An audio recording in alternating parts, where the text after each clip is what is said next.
old joke in the aviation industry, you stay in aviation until you run out of money. But we've been lucky enough to you know, make a go of it for 50 years. This is actually October of this year is our 50th year anniversary. It was very important to me that herbicide spraying and the management of the herbicide spray by the forester and the actual spraying by the pilot and the operator is recognized as an important project, an important operation, and worthy of recognition through the Oregon Department of Forestry. This was unique, and one, that it was an herbicide application, and I think only one time in history that an herbicide application had been nominated before.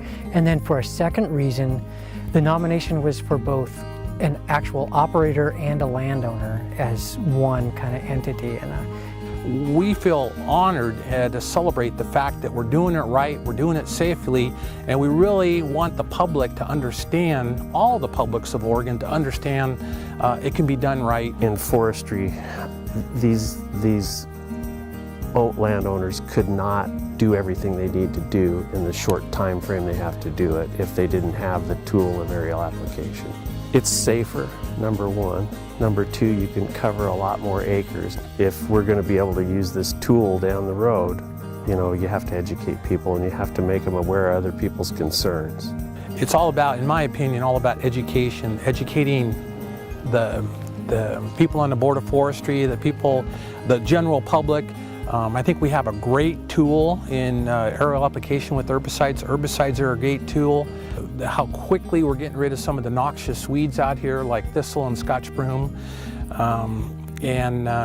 Just if everybody could come out and see what we're trying to demonstrate today, we could alleviate the fear-mongering that goes on by some in the environmental community to understand we're doing it and we're doing it right. There's two issues that have been big in the press and big in every survey we do of the public that are the negatives from forestry, and that's clear cutting and herbicides. passions run wild about it on both sides of that argument, and Starker and Western Helicopter both have done a phenomenal job of identifying the rules and laws currently in place. We put time in to benefit the whole industry, and a lot of the, I'm not trying to beat my own drum, but a lot of the applicators don't.